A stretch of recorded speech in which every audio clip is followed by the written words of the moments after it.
دا په تورخم کې د پاکستان څخه په جبري ډول د راستنیدونکو کډوالو پنډغالی دی.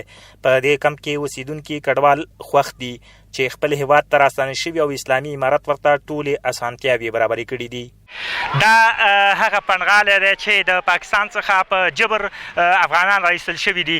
په دغه لنډمهالي پنډغالي کې اوسیدونکي افغانان د اسلامي امارت د خدماتو خوښ دي.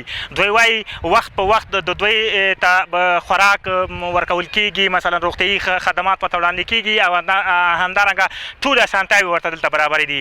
دوی د اسلامي امارت نه دغه راز غواړي چې ترڅنګ دوی سره د ځمکو په ورکړه کې کومک وکړي، ځکه دوی وایي چې دلته راغلي دي ځمکې نه لري، نو هڅه دې وکړي چې د اوسېدو دپاره یو څه ځمکه دوی ته ورکړي. موږ ته اسلامي امارت عزت راکړو چې هېچا نه دی راکړی، نه د اوبې کمی شته، نه د ډاکټرانو کمی شته، نه د هېڅ شي خواري نشته. موږ ته خوراک دوه ځله درې ځله په ورځ کې راکوي، شپې راکوي، ډېر عزت یې راکړی دی. موږ ورته سلام دی. دغه بالکل موږ سره هر څه میلاویږي، هېڅ ټینشن نشته، هر څه موږ ته ډوډۍ په وخت رسېږي، اوبه رسېږي، څه مشکلات نشته.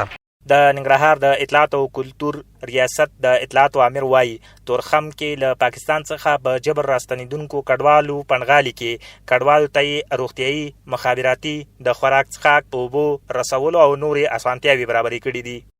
دلته ورته ټول هغه لومړني او اړینې اسانتیاوې برابرې شوي دي چې هغه روغتیایي خدمات دي، همدارنګه د غذا برخه ده، همدارنګه د ترانسپورټ برخه ده. نوموړی وایي په تېرو 18 ورځو کې د تورخم له لارې افغانستان ته له پاکستان څخه 15,000 کورنۍ راغلي دي. په تېرو 18 ورځو کې د تورخم له لارې افغانستان ته 15,000 کورنۍ را داخلي شوي دي چې جمله افراد یې 2 لکو په شا کې کېږي. همدارنګه په تېرو 6 ورځو کې 15,250 کورنۍ د تورخم له لارې هېواد ته راستنې شوي دي چې جمله افراد یې تقریبا 20,000 په شا کې کېږي. هغه دغه راز زیاتوي هغه کورنۍ چې د سرپناه لپاره کورونه نه لري، اسلامي امارت هڅه کوي دغه ډول کورنیو ته په خپل ولایتونو کې یوه نمره ځمکه هم ورکړي. د پاکستان څخه افغانستان ته راستنیدونکو کډوالو لپاره په جوړ شوي پنډغالي کې 12 کمیټې په بېلابېلو برخو کې دغه کډوالو ته خدمات وړاندې کوي.